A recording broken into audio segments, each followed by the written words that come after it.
Welcome, everyone.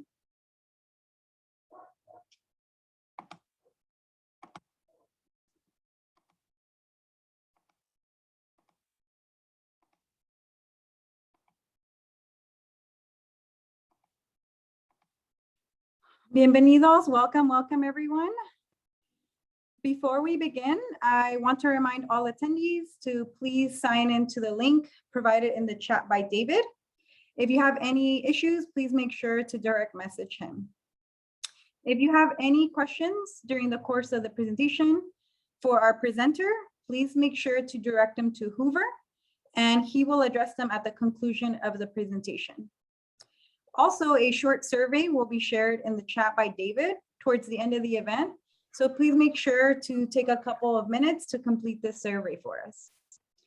We have ASL interpretation services by Joe, Beth, and Kim, and closed captioning provided by Margaret. You can enable closed captioning by selecting live transcript and enabling captions. Thank you all for being here. Lastly, this is a reminder that this event will be recorded, so please adjust your settings to your preference. Before I introduce today's speaker, I want to offer a land acknowledgement on behalf of the Planning Committee.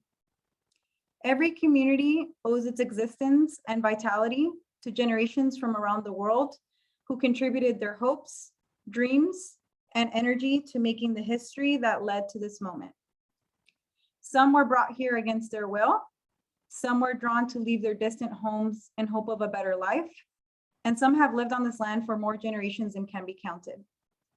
Truth and acknowledgement are critical to building mutual respect and connection across all barriers of heritage and difference.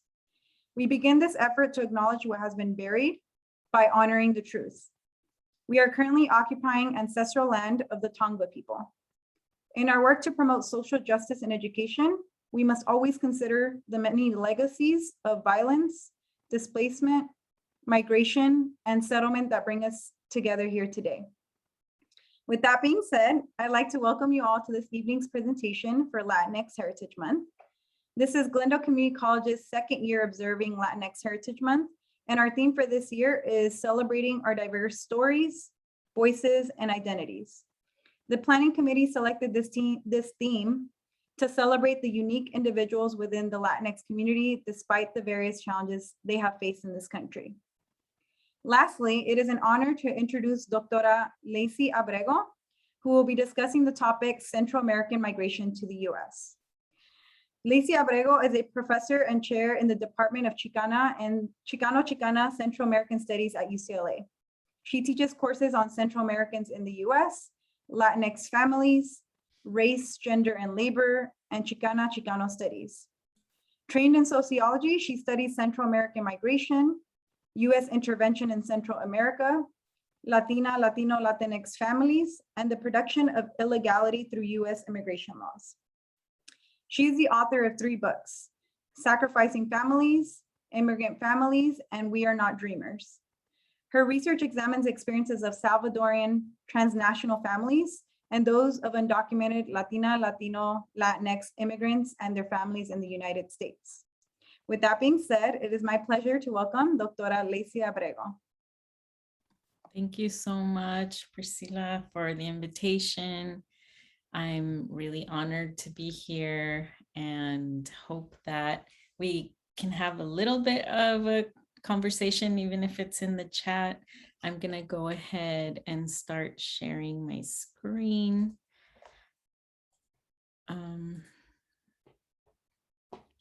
Okay, so I want to start by just having you reflect a little bit on what you know about Central America and Central Americans. I can tell you that I grew up in Tobangar, the homeland of the Tongva people, here in LA, what we call LA now. And I grew up in a moment when people just really didn't know what Central America was. If you said you were Central American, they'd ask, what part of Mexico is that in? There's just very little awareness.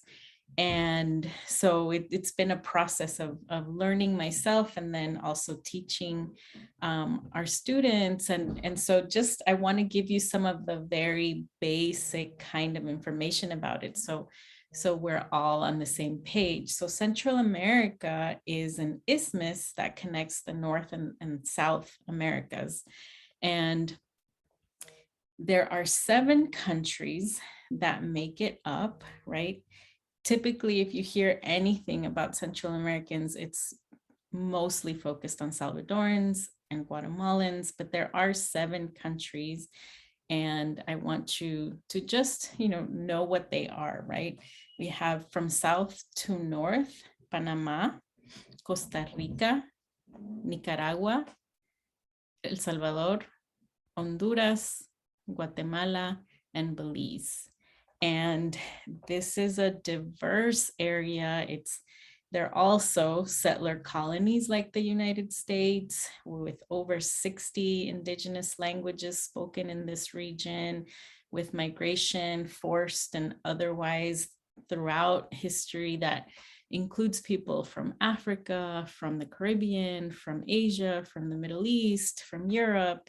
So there's rich histories, rich populations in all of the countries. And I just want to make sure that you're aware of that, because again, when was the last time you saw this covered in any kind of mainstream media? Did you ever see very holistic kinds of representations of Central Americans on TV or in a movie?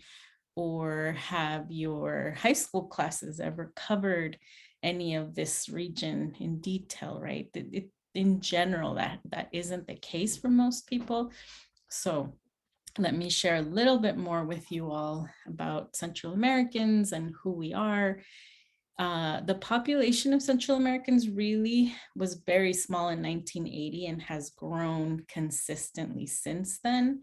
Now we make up the 3rd largest Latinx group in the US, with almost 4 million people around the country. And these are just estimates, right? Because they're based on mostly the census, and a lot of people are undocumented or have other kind of liminal legal status that makes it hard to really account for everyone who's here. But this is the rough estimate. The groups, in terms of their size right now, are mostly Salvadoran. That number might be changing as we're seeing many more people from Guatemala and from Honduras, especially migrating at the moment. But for a long time, Salvadorans have been the largest group, followed by Guatemalans, and then now Hondurans, who are one of the largest groups coming at the moment. And then you see there's a big jump to much smaller numbers of people from Nicaragua, Panama, Costa Rica, and Belize. In terms of the migration of people from this region to the US, you see that it really doesn't start to grow until like the mid 70s, and then the 80s it shoots up and has continued, right? And I want to talk today about what has led to that and what that experience has been like. So one big factor, and it's important to think about migration in a lot of different ways. Migration is about displacement of people from their land. And so we need to think about all of the many things that have led to that for this group of people in particular. So from colonization and on, right? Capitalism, the way that capitalism works, creating free trade agreements and extractive industries that make it uninhabitable to live there. When labor rights are trampled, that's another reason, right? But we can also think about patriarchy and homophobia and transphobia, and we can think about anti-Blackness and anti-indigeneity, and all of these processes play out in such a way that particular populations are more deeply affected than others and are forced out of their homes. So in the midst of all of that, US intervention in this region has been a constant for a very long time. I'm going to read to you a quote from 1927 from Undersecretary of State at the time, Robert Olds. He said, "We do control the destinies of Central America, and we do so for the reason that the national interest absolutely dictates such a course." And let me pause there to say, when it says national interest, they're not talking about the national interest of the people there. They're talking about the national interest of the US. And he said, "There is no room for any outside influence other than ours in this region." So they were being very clear to Europe, to other parts of the world, don't mess with this area. This is our backyard. He said, "We could not tolerate such a thing without incurring grave risks. Central America has always understood that governments which we recognize and support stay in power, while those which we do not recognize and support fail." So they were very open about it.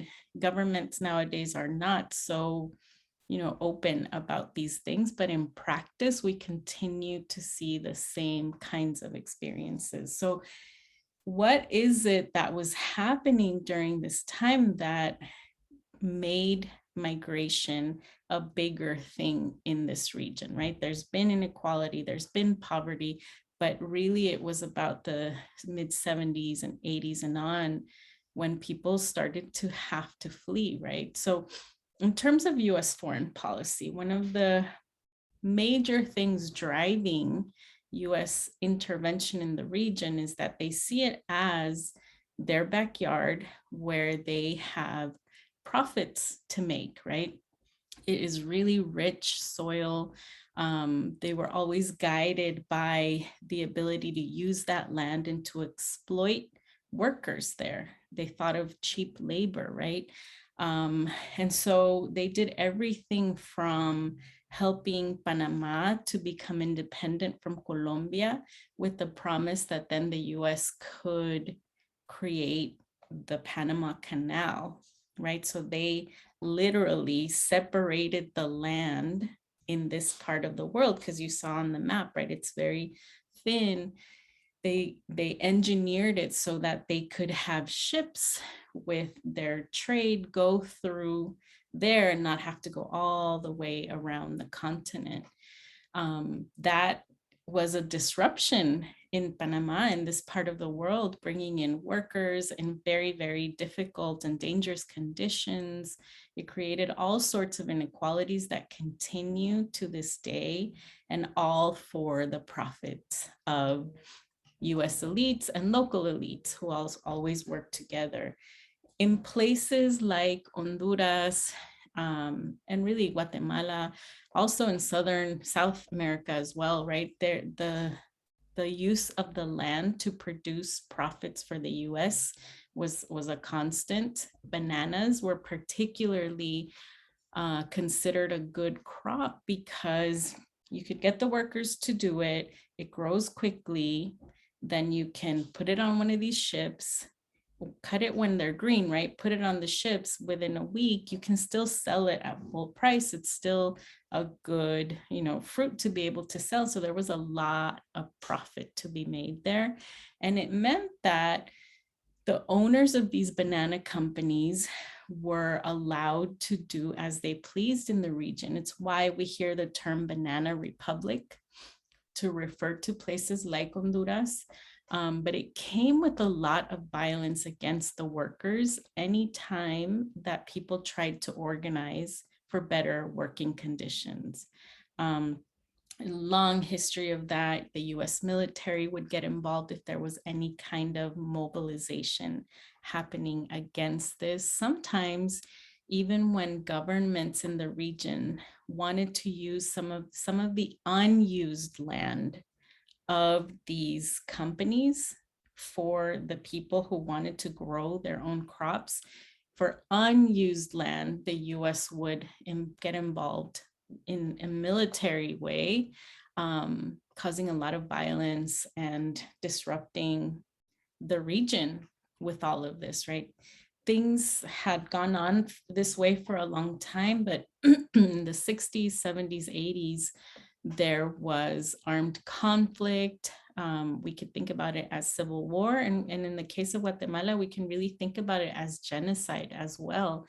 The US supported by training, by providing weapons, by providing funding to the Guatemalan military and paramilitary groups. And after such a long 36-year civil war, it turns out that over 200,000 people were murdered. The vast majority of them were Mayan.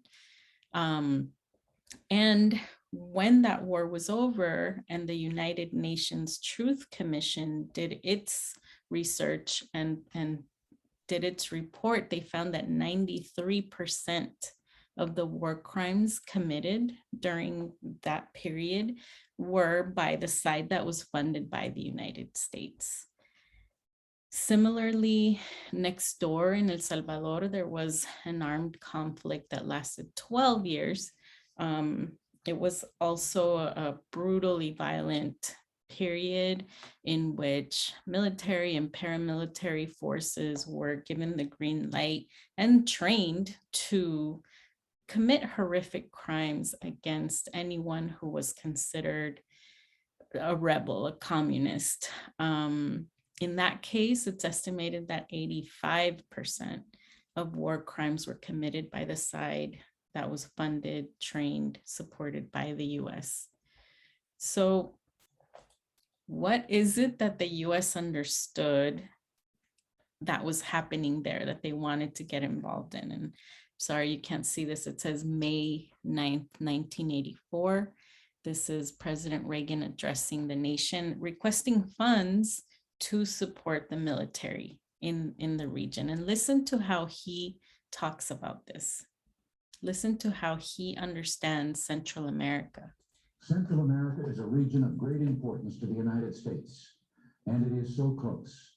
San Salvador is closer to Houston, Texas, than Houston is to Washington, D.C.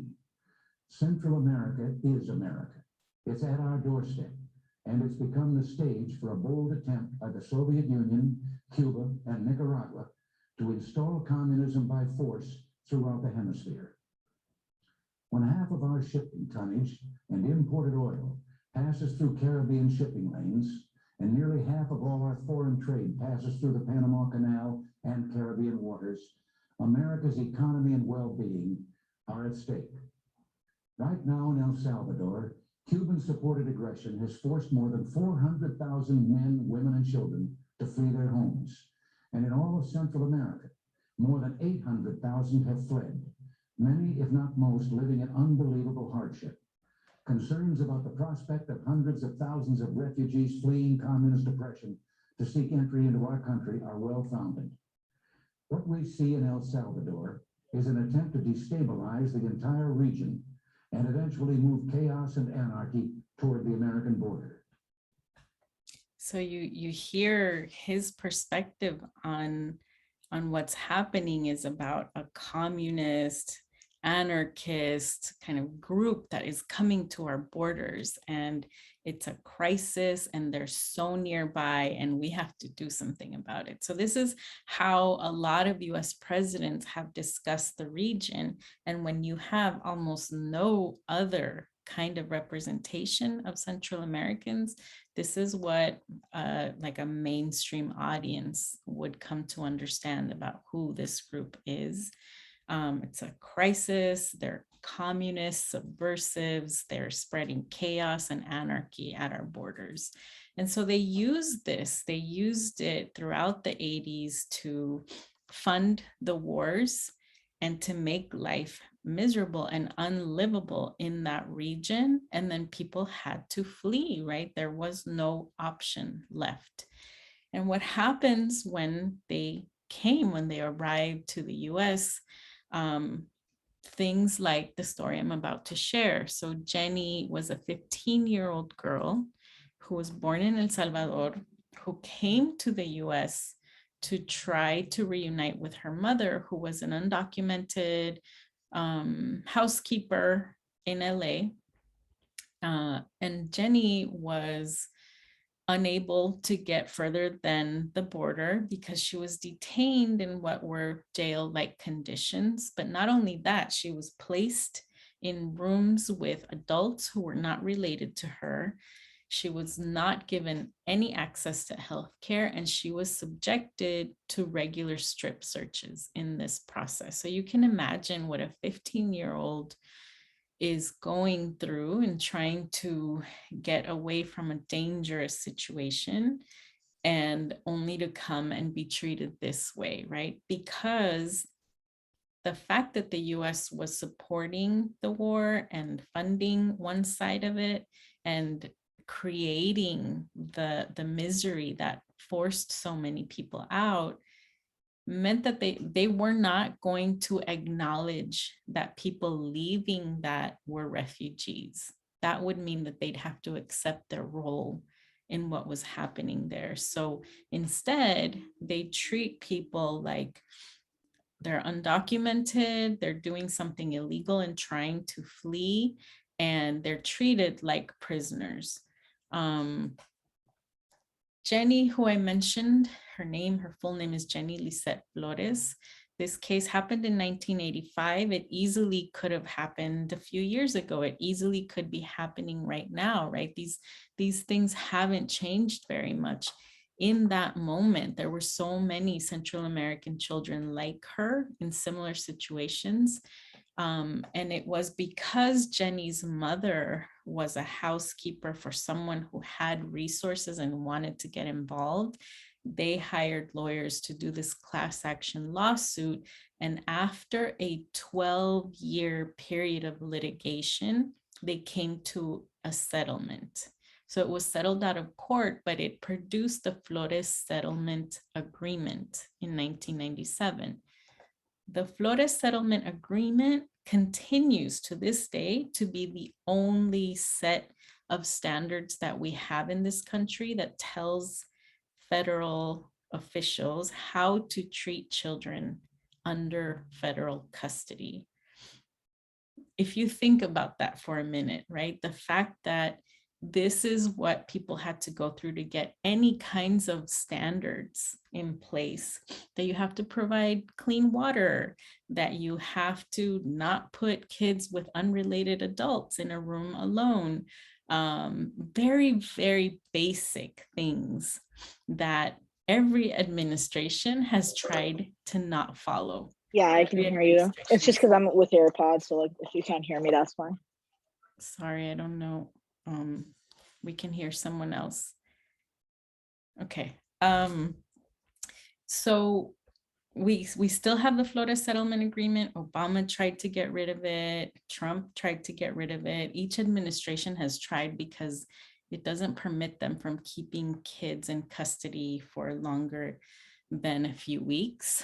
They do it anyway, and they don't follow these guidelines, but they're the only guidelines that exist. And it took Central American children going through this class action process just to get that. So I'm a migration studies scholar. I study migration, I study the process of it, the impact of it on people. And it's not easy to study US immigration laws for a number of reasons. You can look at a book or whatever and find the writing of those laws, but they're not easy to track in practice. And what I mean by that is they're not consistently enforced policies, right? You can't look at two cases that look almost the same and assume that they're going to have the same outcome. They're inconsistently enforced for a number of reasons. One of them is that immigration law is multi-pronged. You have the federal immigration law, which is at the level of when they decide who's allowed to come into the country and who gets kicked out of the country. So that's federal immigration law. But states also create immigration policy in terms of whether or not Immigrants have access to resources, to colleges, to in-state tuition, to healthcare, right? Free healthcare. All of these sorts of things are determined at the state level, sometimes at the local level. So even though federally you're being told you're undocumented and you don't have rights, you might have rights at a state or local level. And that all still doesn't guarantee that we'll know what the process will be like, because immigration law also has discretion written into it at multiple levels. So if someone gets stopped for not stopping at a stop sign long enough, that cop gets to decide whether you end up with just a ticket, whether your car is taken away from you, or you end up in deportation proceedings. So that's what discretion is, and you just can't know in advance what you're going to end up with. Similarly, judges have a lot of discretion, and they get to decide in really rapid fire kinds of cases whether or not someone gets to stay in the country or has to be deported.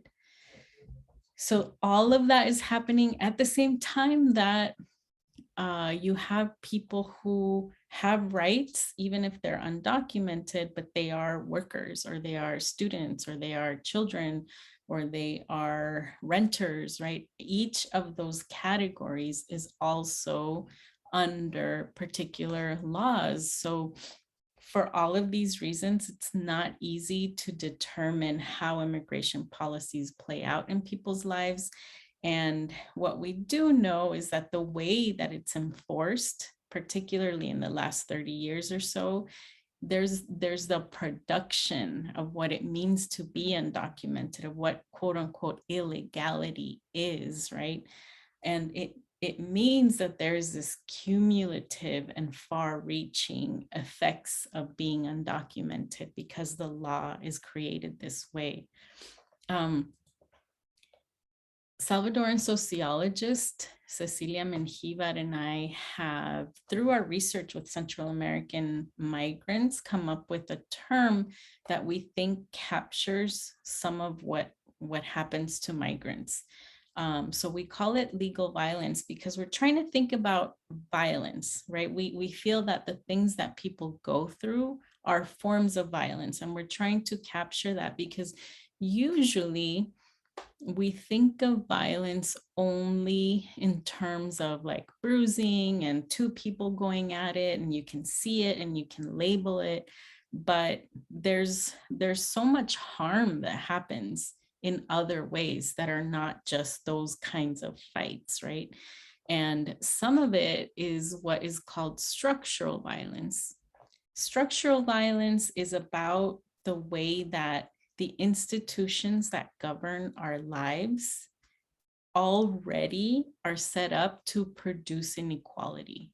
So depending on where you live, even if you're absolutely the best student, the educational system is set up so that people from certain communities will not have access to all the resources they need to thrive. In some industries, even if you're the best worker, the industry itself is set up in such a way that you're always going to live in poverty, right? Those things are already built into the system, and that's structural violence. But because we're not taught to really consider how the rules are already unfair, we think we're just following the rules, and we don't locate that kind of violence very often. Instead, we participate in what is called symbolic violence. And symbolic violence is when you look around and you see the inequalities, you see that there's suffering, you see that some people don't have access, and instead of blaming the systems, instead of pointing out the structural violence, we look around and we say, oh, that group just doesn't care about education. That group is lazy. That group has really good values and they work so much harder than the rest of us, right? We look at it, and instead of placing the blame on the structures, we place it on the people, the individuals, or the groups that they're a part of. That's what symbolic violence is. And so in our argument, we think about how that all plays out through the law, through the legal system itself, through the immigration policies that are set up. In the case of Central Americans, even after doing everything to force people to flee, the laws were set up to block them from access to resources, from any kind of stability. So we call that legal violence because we see that violence results from and is made possible through the way that the law is implemented. In the case of legal violence, what happens becomes so common. We're so used to seeing people in cages. We're so used to seeing, kids crying on the news when they see their parents being detained, right? We're so used to it that it becomes normal and it becomes acceptable. The law shields what's happening and kind of covers it from us and makes us think, well, those people must have done something wrong, right? They're getting what they deserve in a sense. And so legal violence is so powerful in that way because it's in an institution, it's a structure that a lot of us don't question, especially when we're constantly told in the media that this is a country of law and order, right? So we think that's what we value. So if someone is being mistreated, that must be on them. So Central Americans are not often covered in media, especially not in any positive way. They've been on the news quite a bit since 2014 when we started to see the numbers, especially of unaccompanied minors, growing, right? There was a spike in that summer, and we started to see images of children in conditions that did not seem safe or comfortable in detention. We saw them coming alone through what was probably a very dangerous situation. We also saw young mothers with young children being detained in large numbers. So that summer, the Obama administration reacted to Central Americans and said all the right things about how we need to take care of these children and we need to make sure that people are safe, but ultimately really focused on wanting to deter more migration, wanting to stop people from coming. And so he wanted to send a message to anyone who might be considering coming, right? And the message was, if you come, you're going to be in detention and you're not going to be allowed to be free. And he used that moment to do a couple of things, right? Focus on the criminality surrounding this migration, all the people who took advantage of them and harmed people on the journey north. He called it a humanitarian crisis and that he wanted to avoid all that criminality that targeted them. But then in terms of his policies, he immediately invested more funding into Mexico to provide the resources to help them basically serve as a US border further south, to keep people from getting to the US border. And they do that. This is something that the US has been doing for a while now, but they fund what they call securitization programs in the whole region, where most of the quote unquote aid that we see the US giving to countries goes to things like fighting the so-called drug war, to funding military bases, to police training, to establishing a border, a more modern border. And so they did that, making it much more dangerous for migrants who were crossing through Mexico.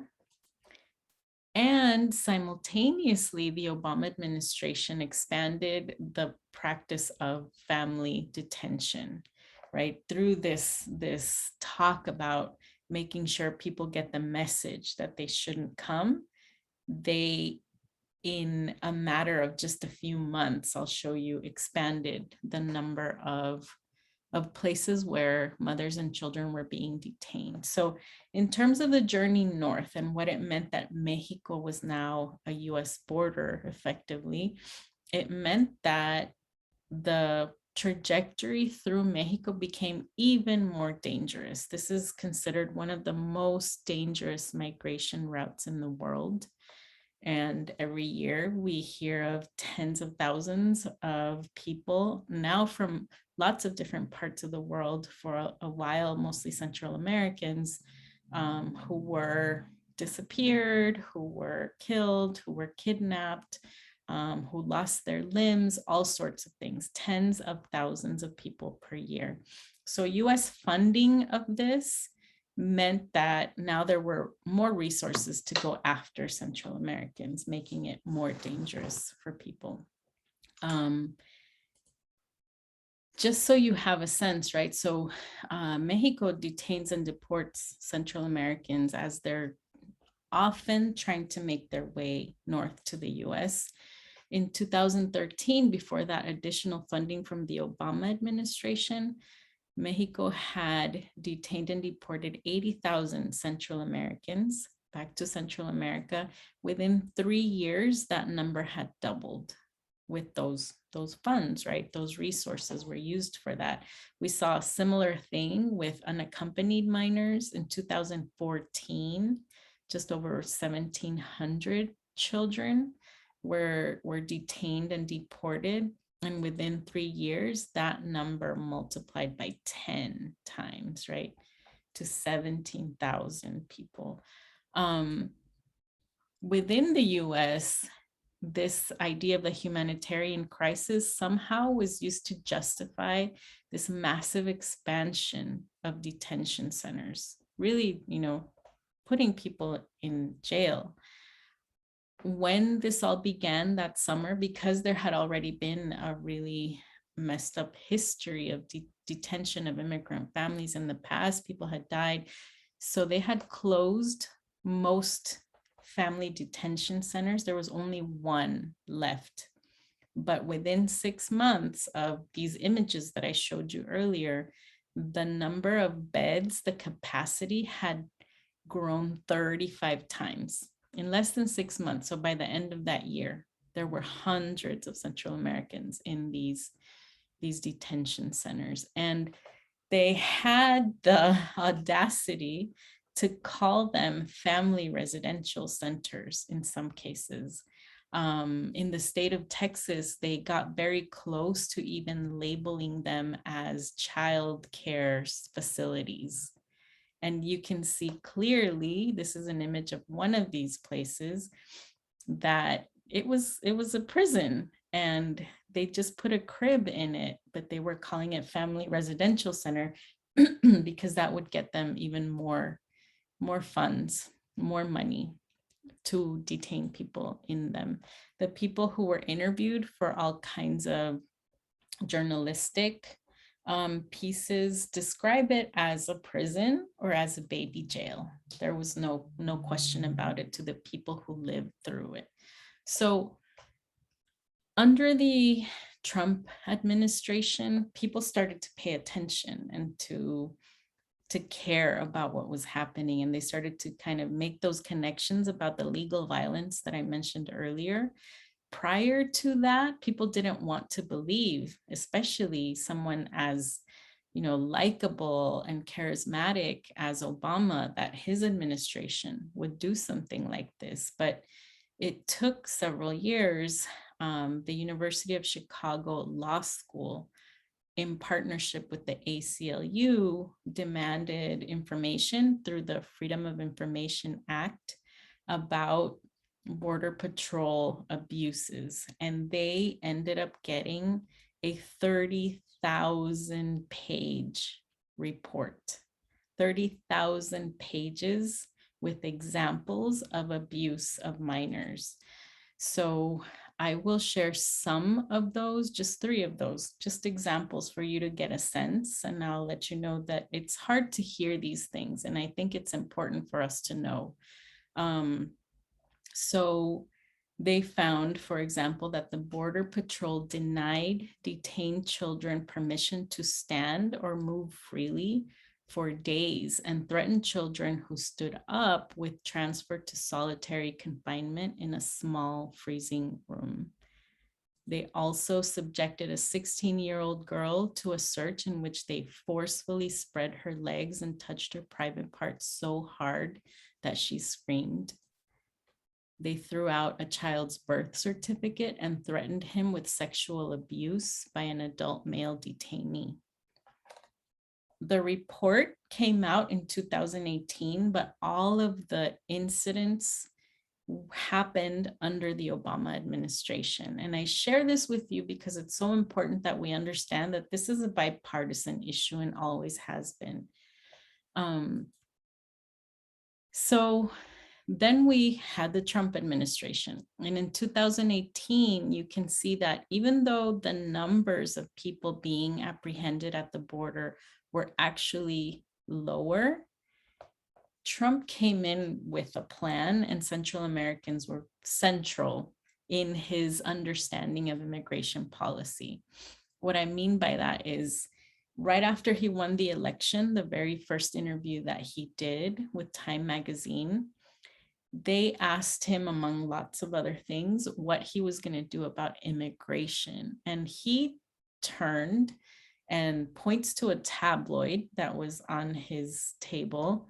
And he says it was about a really violent crime that had happened in New York, presumably by Central American gang members. And his response to the question about immigration policy was, they come from Central America. They're tougher than any people you've ever met. They're killing and raping everybody out there. They're illegal and they are finished. This was before he even stepped into the presidency. One of the very first things that he did when he became president was announce all these immigration executive orders. And in that, he also made the statement that we're in the middle of a crisis on our southern border. The unprecedented surge of illegal migrants from Central America is harming both Mexico and the United States. Throughout his presidency, he referred to Central Americans in a lot of different ways that were all very negative, particularly in relation to gang members, as if everyone in the region was a gang member. And in his State of the Union address, he referred to unaccompanied minors, kids. He referred to them as illegal, unaccompanied alien minors. And so this is the kind of language he used. This is the kind of imagery that he used. This is how he understood Central Americans.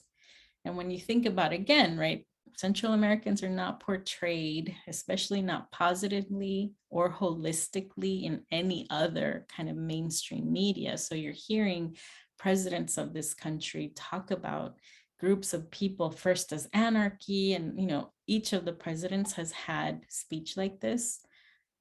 In Trump's case, he talked about them as being a national security threat, dehumanized criminals. At one point, he talked about shithole countries, referring to some Central American and other countries that had TPS as an invasion that was coming.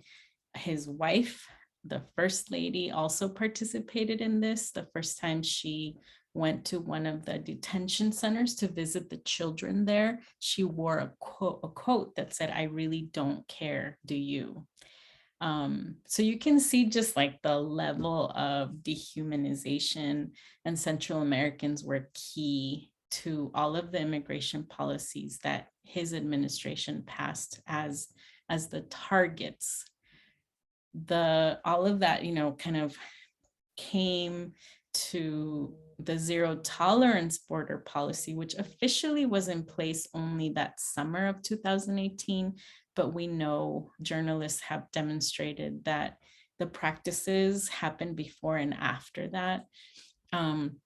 What it was is that normally if you're coming and applying for asylum, you have the right through international law to apply for asylum at a port of entry.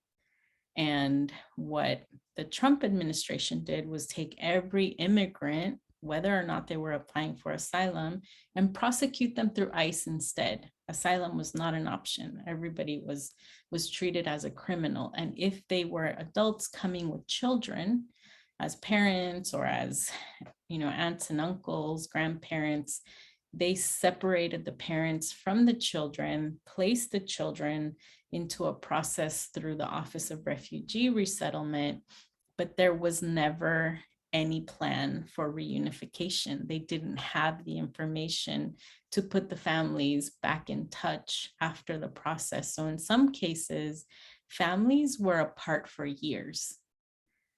They were able to locate, it took a whole lot of work, but in some cases, imagine like especially toddlers who could not communicate yet, it was really hard to get these families together. Some people were being deported and their children were here still in the system.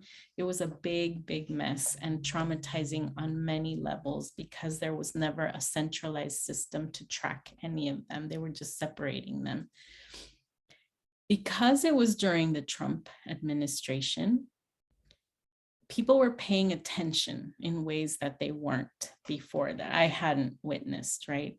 And there was this moment when this 2-year-old Honduran girl is photographed. This photograph won multiple international awards. It really captured people's interest because they thought this really represents what's happening. And you see in the image, right, the little girl is crying, her mother's being searched, the fear, all of it, as we're also getting news about so many children being separated. We're hearing news where they have recordings of children crying. So it captures this moment. And it's interesting, as someone who thinks about Central Americans and how we're represented, that image was then used to really vilify Trump, right? They started the whole hashtag families belong together. They really thought of the viewers of this image as people who want to come in and save this child. And it was the most compassion that I've seen maybe for Central Americans in the US public, like mainstream. But it was interesting to me that they kept kind of like pulling the child as the one kind of focus that deserved our compassion. And there's no connection to the mother. There's no discussion about what is happening in Honduras that led them here, about a US role in that process. We just have a lot of compassion for the child and we want to save them. We want to come in and be their savior in a sense, right? And that, there's not anything inherently wrong in that, but we did not have the same compassion for the teenagers who were being detained in massive numbers in these makeshift tents, first in Texas, then in Florida.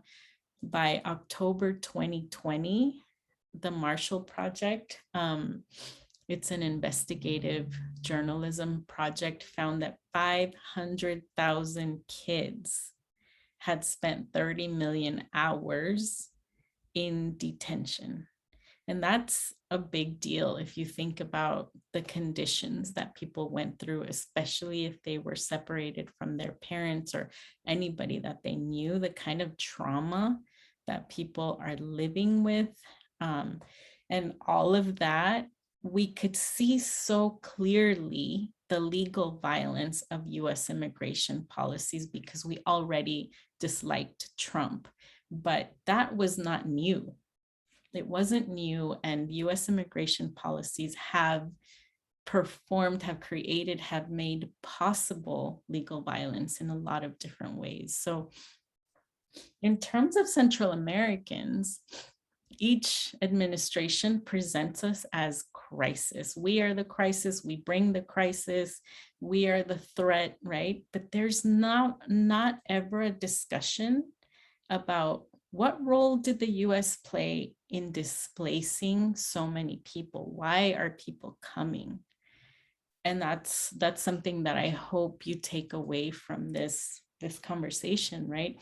US foreign policies have been a part of this picture for a very long time, from economic intervention, military intervention to protect their profits, right? That military intervention included providing the weapons, providing the funding, providing training on torture tactics, training on scorched earth policies to cause as much harm, both physical and emotional, to entire populations, destabilizing the region, really investing in harm, right? And then after the civil wars, focusing on neoliberal policies, on the Central American Free Trade Agreement, that also includes the Dominican Republic, right? Also the Central American Regional Security Initiative, the securitization that I talked about earlier, it's happening in Central America as well, where all of the funds are going not to feed people, not to produce jobs or improve the educational system.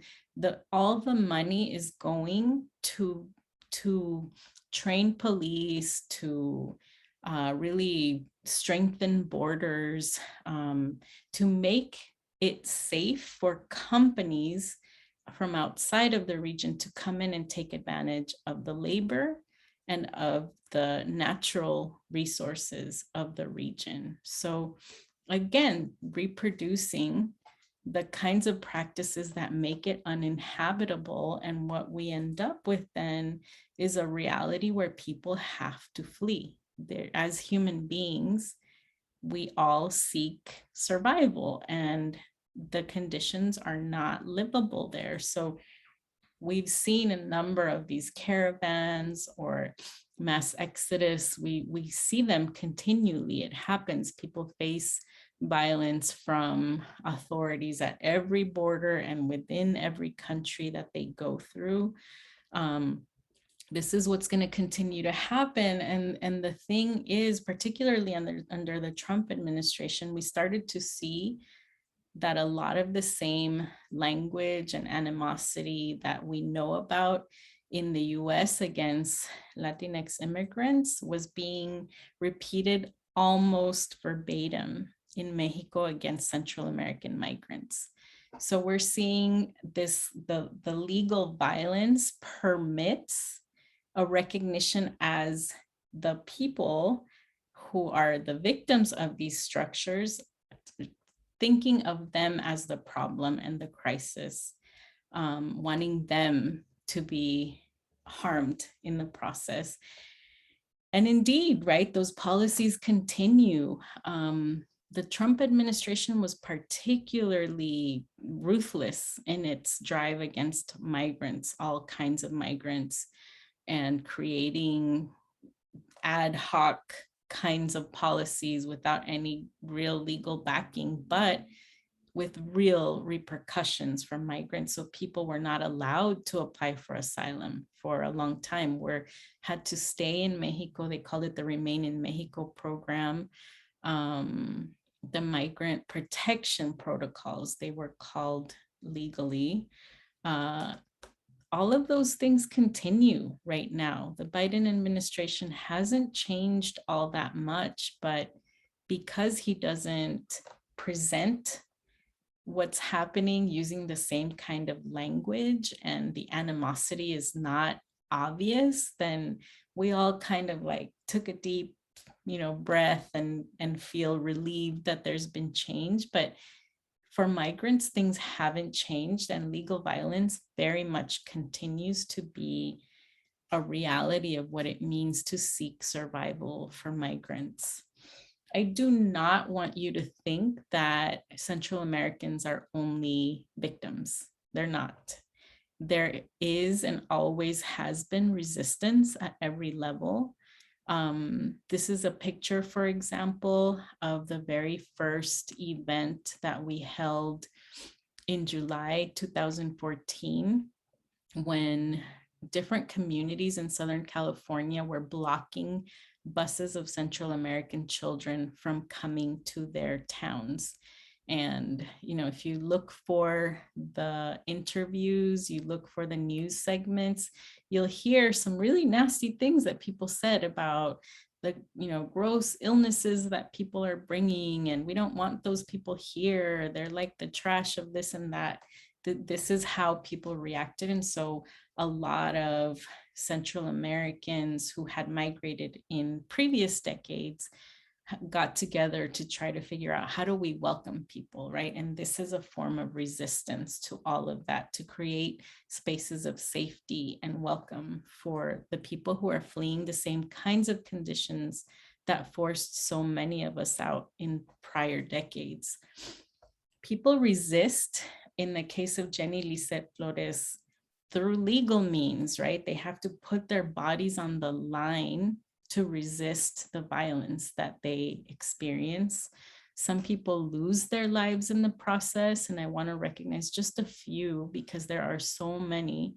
Roxanna Hernandez was a transgender Honduran woman who died while in detention in the US, trying to resist all of that violence and then being treated by the state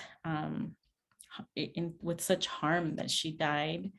We heard a little bit about some of the children who passed away, most of them Maya children, indigenous children from Guatemala. This is Jacqueline Calmaquin, who was 7 years old, Maya Quechi. She died of a bacterial infection that should not have been a big deal, but that's how terrible the conditions were where she was being detained. That was December 2018, and within a week, we heard about another child, Felipe Gomez Alonso, an 8-year-old Maya Chu nation, also died of preventable death. And so much of it has to do with, like, yes, you're resisting the violence by trying to find a way to survive, and then these institutions still don't care about you as a human being. People resist, though. They resist through scholarship and organizing. They resist through making sure that we don't forget these stories and denouncing what happens. They resist in the home countries. That's super important that we recognize. People don't just want to leave their homes. They fight for what's right. They fight for better conditions in their home countries. And when that becomes impossible, they leave. This is a picture from a 2006 protest against the free trade agreement in El Salvador. This is a picture from 2015 where, after the 2009 coup in Honduras, people have organized like relentlessly against these illegitimate presidents only recognized by the United States, right? People are always organizing and trying to fight back. Even as migrants on their journey, they are organizing for their rights, seeking out people who have been disappeared or demanding freedom of transit and safety.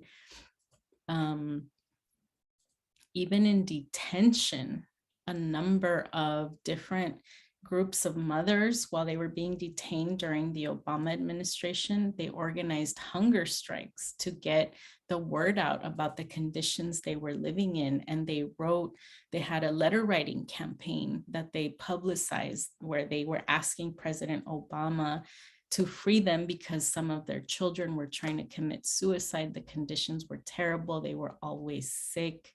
The food was disgusting, all kinds of injustices that they lived through. And under the Trump administration, it was mothers in detention who organized to find their children, to work with lawyers, to talk to each other and figure out how to find their children who had been taken from them. So there's always resistance. People are always trying to fight for what's right. And that's important for you to recognize. You're not going to see a representation of that anywhere.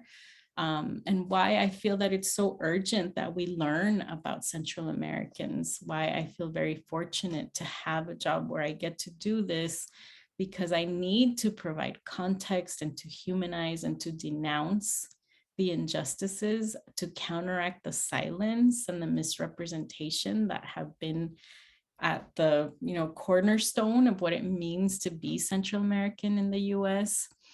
I think it's also helpful to focus on Central Americans because it allows us to see a fuller picture of what US imperialism is, about how white supremacy and settler colonialism play out in these different contexts.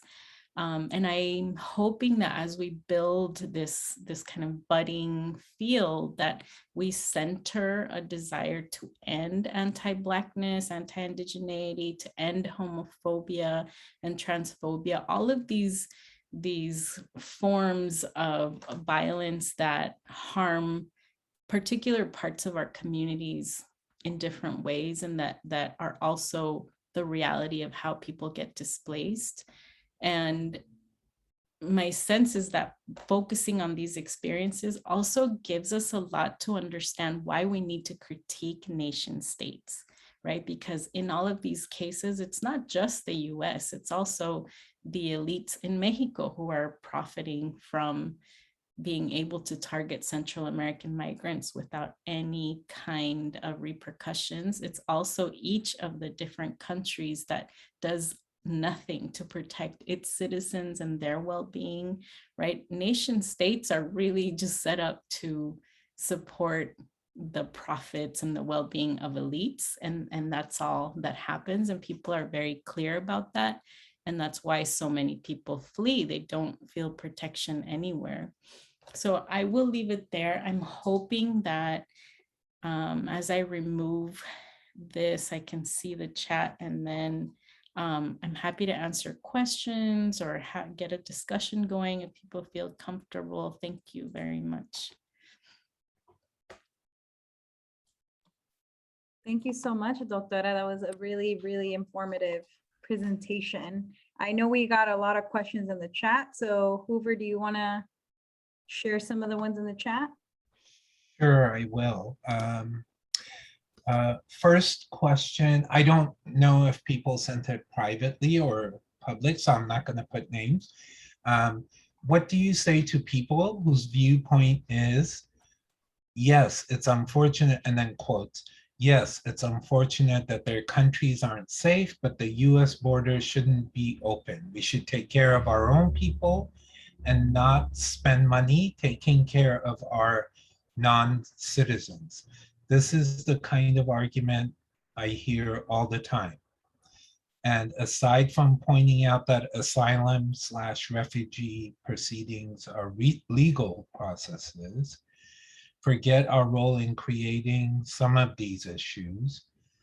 The fear/anger of spending, quote unquote, our tax money on these people who haven't done anything to earn it is very strong. Yeah, that is unfortunately really common, right? Because that's the message that we hear most often in media. Those are the voices that are the loudest. And in some ways, the fact that we can think of it on that very concrete level, like, this is my home, why should I allow someone else to come in and take my resources? Like, at a very basic instinctual level, that narrative is really powerful. Anybody can see it that way, right? And I think it's so important for us to think about how we discuss migration, and why in every single one of my talks, I try to broaden the lens, right? It isn't that someone is just randomly coming to take your resources. There's a reason that people are here in the first place. What role did your government play in that region? How might that have affected why people are here in the first place. Who benefited from that? We should be angry at those companies and at those legislators, right, who created those conditions because they just want to profit.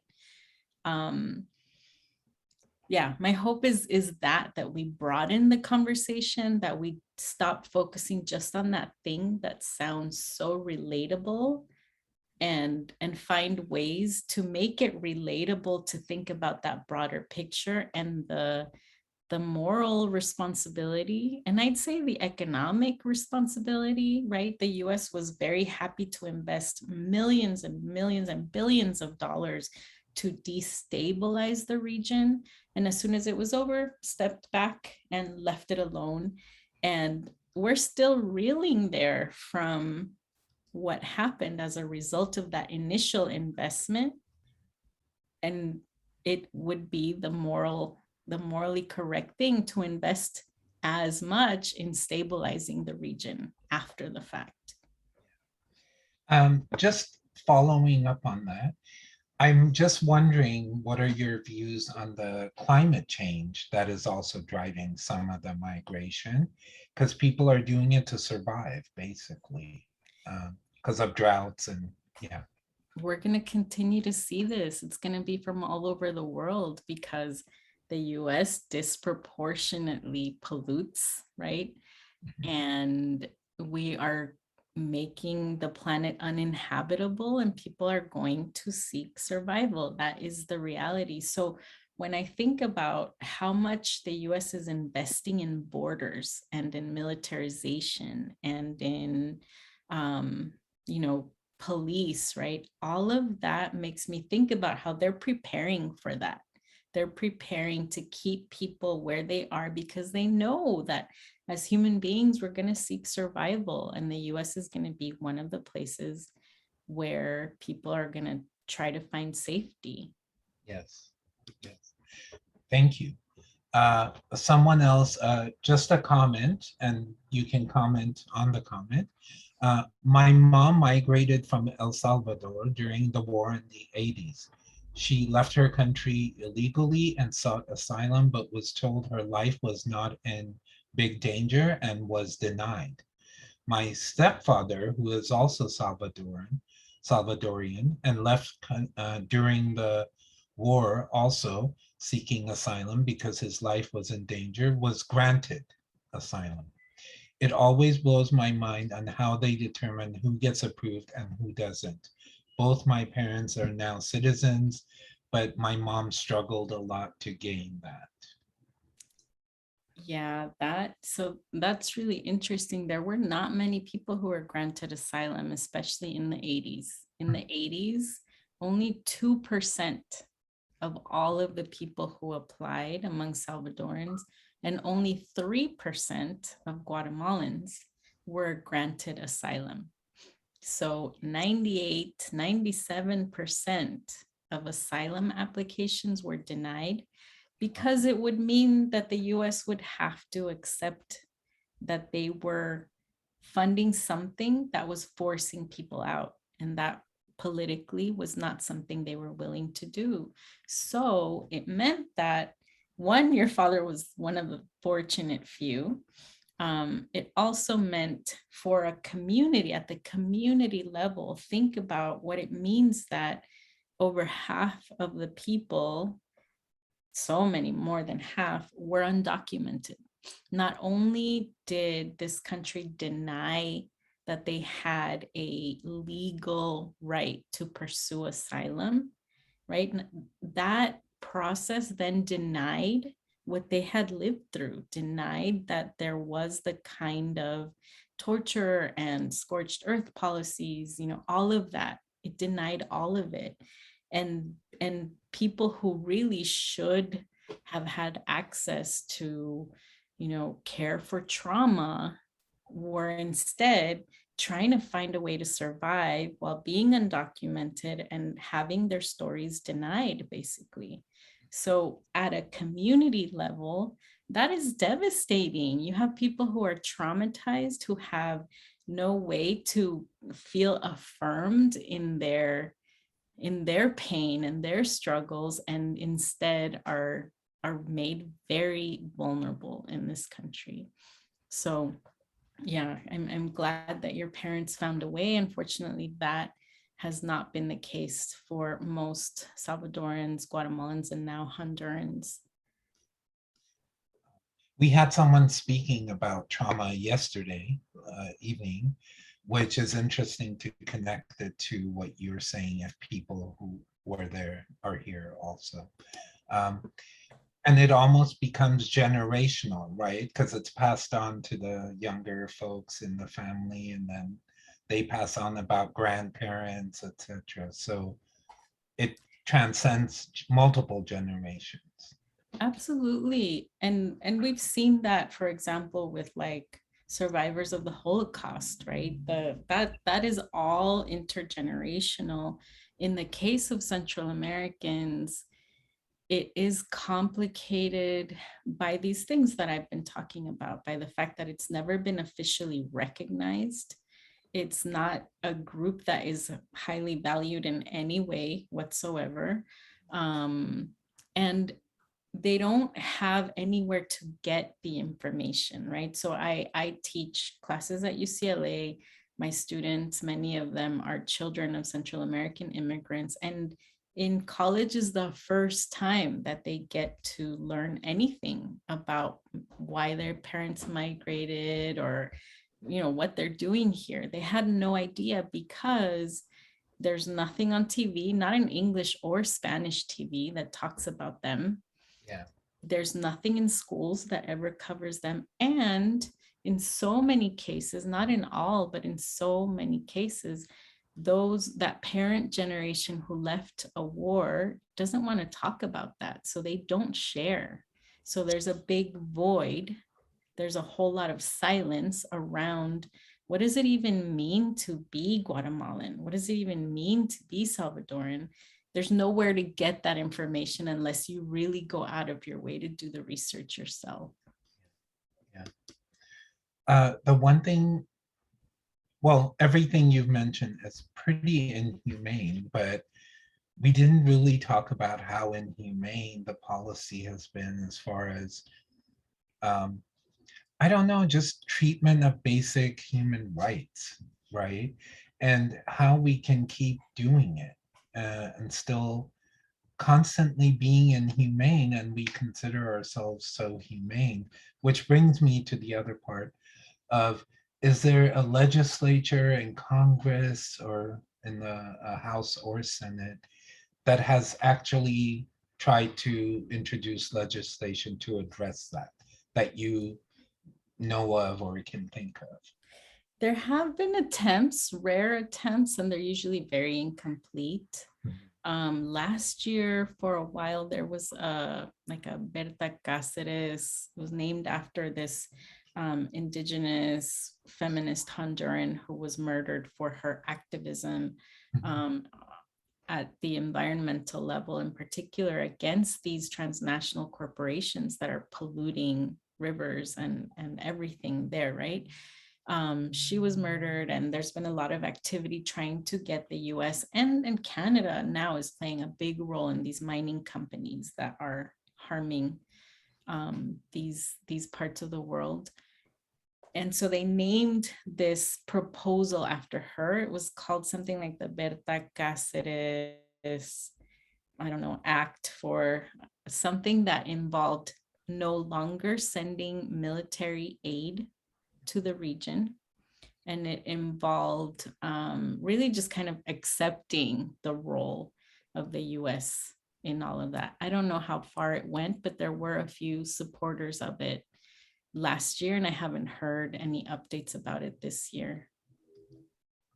I just asked because if there's someone who's trying to do something, I think it would be great if people could support that person and obviously lobby for that. But and there's certainly, things at that level. There's also just things at more local levels. There's other kinds of organizations that are trying to, for example, like the CISPES is the coalition, what is it? CISPES. No, Committee in Solidarity with the Peoples of El Salvador.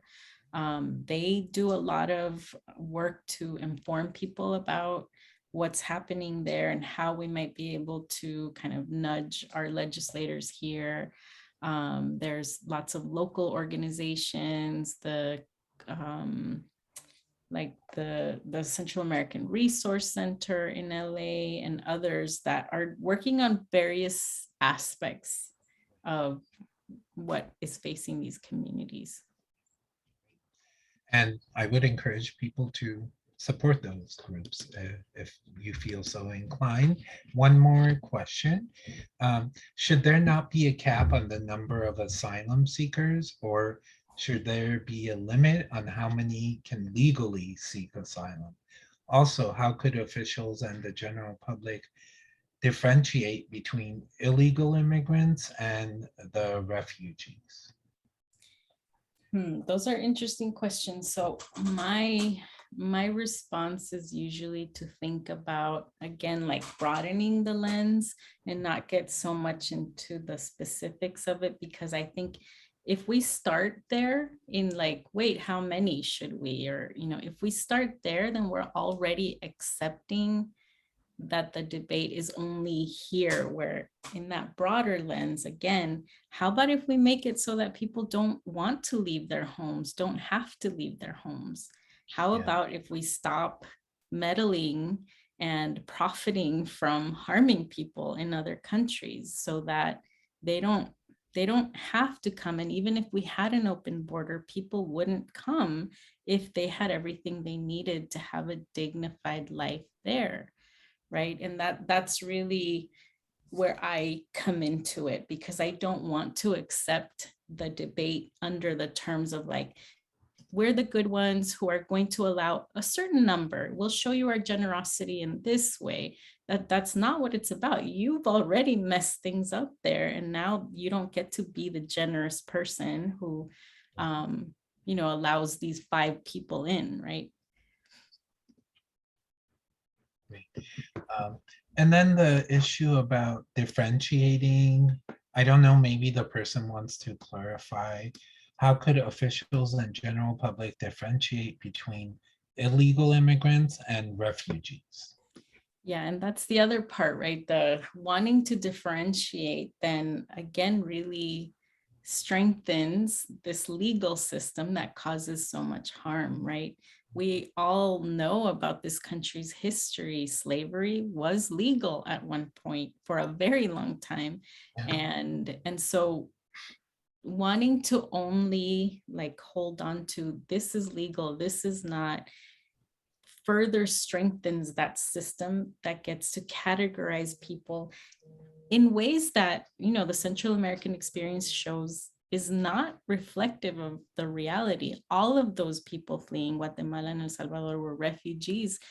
Very, very few of them were categorized that way. So I wouldn't want to focus on like, okay, this is how you can tell. Yes, international law allows for human beings from all over the world to seek safety outside of their national borders. That should be, followed. It's not, it hasn't been like ever. The US chooses very politically and very specifically who it's going to give asylum to. Cubans, Vietnamese, right?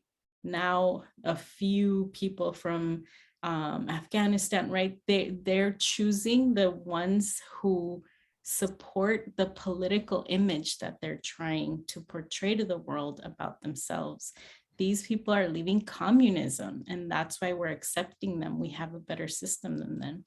But if you're having people come from a country that you're supporting in a capitalist way, that politically isn't helpful to the US. So again, the legal system is really just based on politically what is best for the US. And it sounds like it's somewhat rigged for whatever. Absolutely. Yeah. Laura had a comment. I just want to say thank you for spreading knowledge about Central American history. and ongoing and current issues. My mother fled El Salvador in 1990, and she has so much trauma from the civil wars. We still have family in El Salvador, and it's so hard to live there and only be able to help in limited ways. And I can say I know students who share that same. Yeah. Thank you for sharing. I appreciate that. And I would highly recommend, there's a book called US Central Americans. And it's an edited collection, and there's, you know, authors covering different parts, mostly of El Salvador and Guatemala. But there's a lot in there about the trauma and about what people are despite the trauma, or, you know, because of it, but in ways that also involve creativity and art and, you know, all sorts of different ways of resisting even that, of humanizing themselves, even when a government doesn't recognize their humanity. And I put a link that has, like, you can preview, it's a Google book. You can preview parts of the Thank book, at least you. at the beginning. So great, thank you so much. I think that's all we have. Unless, I yeah, had one person individually direct message me. Sorry about that, Hoover. So I don't know what exactly they might have meant, but they asked, where was the question? They had a question about Border Patrol. I'm not sure. They said, are most of the Border Patrol works Latin? I don't know if they mean, are most of the people who work in Border Patrol Latin? I'm not sure if you have any insight to the people who work in Border Patrol, but that seemed like where their question was going. I've seen reports where a good number, I don't know the exact percentage, but a good number of people who work for the Border Patrol now are, you know, Latino, Latinx. And I know people who have done interview projects with folks in that situation. And so often, I have a friend who teaches in El Paso also, whose students often end up not finishing their degree to get a job with Border Patrol, because in that city, that's what pays the best. They get paid so well, they don't need a college education. So there's economic realities that are set up to encourage people to do this work. And then there's the processes that happen that normalize all of it, right? Institutions do that. So yeah, that's the case. And it's one of the reasons that I don't focus so much on representation. You know, people are really happy to celebrate, you know, representation of people of color and this and that. And, you know, I was wholeheartedly an Obama fan at the beginning, and then realized it doesn't matter. It really doesn't matter. What matters are the policies. What matters are people's well-being, and you know, the faces of it will matter to some extent, but if the practices don't change, if the, you know, we're just reinforcing the systems, then it really doesn't make a difference. Thank you, Doctora. And then I guess the last question would be, you know, you being an expert studying all of this material and obviously having a lived experience yourself, your family being from Central America, what would your, in an ideal world, what would some of that policy or practice look like as we're moving forward? And that could be, you know, what is considered realistic or not realistic, because I think that may differ for every person. But in an ideal world, what would that policy and practice look like that I'm sure, you know, you see people working on to this day? Yeah, that's a good question. And yeah, sometimes I think, okay, practically, these are some of the things we should do. Realistically, here are the limitations. But really the whole system needs to change. You know, really, it's just going to be a very superficial sort of change if we only do these minimal things. We need to listen to people who are there, who are organized, who are working for change, follow their ideas of what needs to happen. We need, you know, governments that benefited from harming and destabilizing the region to step up and do the morally correct thing and provide the resources to stabilize the region. And in a capitalist system, none of that is realistic. So, capitalism has to go. It's right, all of it. It's on all of those levels, because there's no way to have a truly dignified life when we're being, forced into these experiences through these systems. Yeah, I think you bring up a good point. Kind of what Hoover talked about earlier is everything's really intersected, right? When we talk about displacement, climate change, capitalism, all of it kind of interconnects. And why, when people think about issues like this, it's not very a simple solution, because there's so many different layers and complexity to it. So with that, I want to thank you so much for sharing so much with us, sharing your own story, the information. And for anybody who wants to learn more, we put the name of the book in the chat, and you can always check out Doctora Abrego. She teaches at UCLA. I took her class on Central American migration, and that's where I learned so much. So thank you so much, Doctora Abrego. I appreciate you. Thank you so much. Thank you for the the invitation. Thanks to all the folks who showed up on an evening in the middle of the week. I really enjoyed it. I hope it was a useful talk. Thank you. I'm gonna start closing out the room.